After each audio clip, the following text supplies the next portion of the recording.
Paper 2 के अंदर ऐसे बहुत इंपॉर्टेंट है।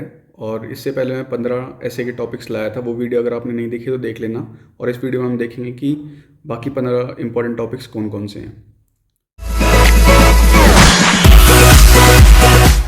सो hello everyone, welcome to my channel uniform forces. I hope you guys are doing great. आज की वीडियो एक और इम्पॉर्टेंट वीडियो है। इसमें मैं कुछ टॉपिक्स आपको सजेस्ट करूंगा जो करंट अफेयर्स ओरिएंटेड हैं और कुछ टॉपिक्स ऑल टाइम हैं। ठीक है, तो इनको आपको कर लेना है। इनका जो सोर्स है वो भी मैं आपको वीडियो में बता दूंगा।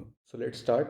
इन this video I am going to discuss 15 very important essay topics. ठीक है, इसमें से certain essay topics are current affairs based and rest are all time topics. ठीक है, ऑल टाइम टॉपिक्स हैं जो हमेशा हमारे न्यूज़ में हमारे लिए प्रॉब्लम्स या चैलेंजेस रहते हैं। तो स्टार्ट करते हैं। इनमें मैं कंटेक्स्ट भी बताऊंगा। So first is the caste based reservation. तो रिसेंटली मराठास को 10% रिजर्वेशन देने की बात कही गई है बाय दी महाराष्ट्र गवर्नमेंट। ठीक है, तो उसके ऊपर है। तो कास्ट बेस्ड रिजर्वेशन आप दोनों में ही लिख सकते हैं, इसको आर्ग्यूमेंट में भी लिखा जा सकता है और अपना ऐसे में भी आप लिख सकते हैं इसके regarding. Second is India's neighbourhood first policy. तो 2008 में ये पॉलिसी आई थी। अभी क्योंकि हमारा बहुत तेज़ी से geopolitical scenario is changing, has become very dynamic. So इसके बारे में आपको लिखना है कि इज़ इट सफिशेंट और does this policy need a relook, और इसको रिविजिट करना चाहिए हमें। तो उसके रिगार्डिंग आप इसमें लिख सकते हैं। बिकॉज अभी रिसेंटली हमारी कंट्रीज़ के साथ जैसे रिलेशन चल रहे हैं, नेबरिंग चाइना, मालदीव्स के साथ, बांग्लादेश, तो वो सब के रिगार्डिंग इसको पढ़ना ज़रूरी है। Third is economic nationalism in India. So our honourable president Shrimati Murmu said की नेशनलिज्म जो है, इकोनॉमिक नेशनलिज्म, उसकी हमें ज़रूरत है। ठीक है, ताकि कंट्री को हम इकोनॉमिकली जो है और स्ट्रॉन्ग बना सकें और आगे ले जा सकें। तो उसके रिगार्डिंग आपको पढ़ना है ये कि इकोनॉमिक नेशनलिज्म क्या है और हमारा क्या कंट्रीब्यूशन हो सकता है। ठीक है, और ये फाइनली फिर हम बोलेंगे कि कितना सही है या नहीं है, वो चीज़ें भी आप इसमें लिख सकते हैं।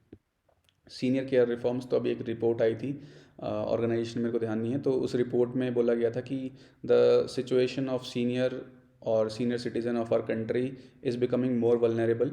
ठीक है, because they also lack any social security. तो किस तरीके से यहाँ पर रिफॉर्म्स लाने की ज़रूरत है, क्या क्या चीज़ों पे काम करने की ज़रूरत है, वो सब आपको लिखना है।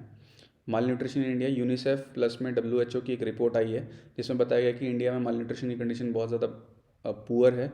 लोगों में न्यूट्रिशन बहुत कम है, बच्चों में खासकर। तो उसके रिगार्डिंग आपको लिखना है। इसमें गवर्नमेंट इनिशिएटिव्स क्या हैं, चैलेंजेस क्या हैं, वो सब आपको लिखना है। Next is human wild life conflict. तो वायनाड केरला में one elephant has killed a human.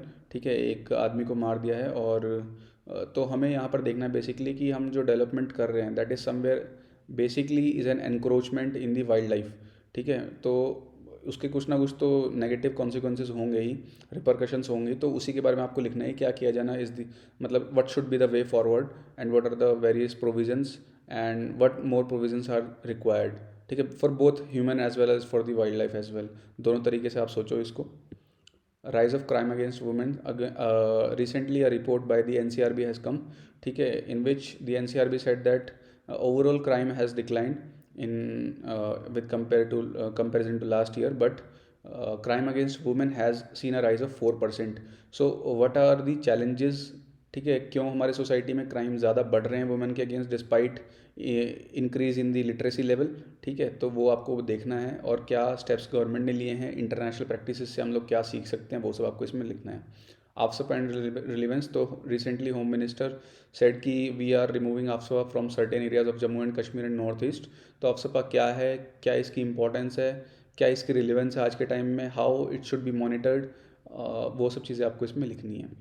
इसके बाद climate change is a you know is I would say all time topic है। इस टाइम पर बहुत इंपॉर्टेंट है। तो इसका इम्पैक्ट क्या है, now its impact can be studied across various dimensions and internal security is one of them, food security etc are also there। तो आप climate change का पढ़ लें, क्या क्या चीज़ें हैं, क्या initiatives हैं, how much successful they are, like conference of parties has not been that successful and somewhere a leniency is being reflected। जब भी COP वगैरह होती है तो कुछ उसमें कंक्लूसिव कुछ निकल के नहीं आ पाता है। ठीक है, prison reforms and all time topic. तो प्रिजन्स जो है हमारा रिफॉर्मेटरी नहीं है, बेसिकली हमारा प्रिजन सिस्टम हम बोलेंगे मेजर लेवल पे। और किस तरीके से इसको रिफॉर्मेटिव बनाना है, एट्रीब्यूटिव नहीं बनाना है, तो वो सब स्टेप्स क्या लिए जाने चाहिए, आपके सजेशंस क्या, गवर्नमेंट ने क्या इस पर, या फिर कोई प्रीवियस केस हुआ है उसने क्या किया, वो सब लिखना है। नीड फॉर पुलिस रिफॉर्म्स की ज़रूरत against police in various matters has been found to be very insensitive, handling the cases in a very insensitive manner, especially while dealing with children, women and senior citizens. तो वहाँ पर क्या किया जाने की ज़रूरत है, पुलिस रिफॉर्म्स में क्या चीज़ें लाने की ज़रूरत है, वो सब इसमें इनिशिएटिव्स आप अपने बता सकते हैं, वो सब चीज़ें.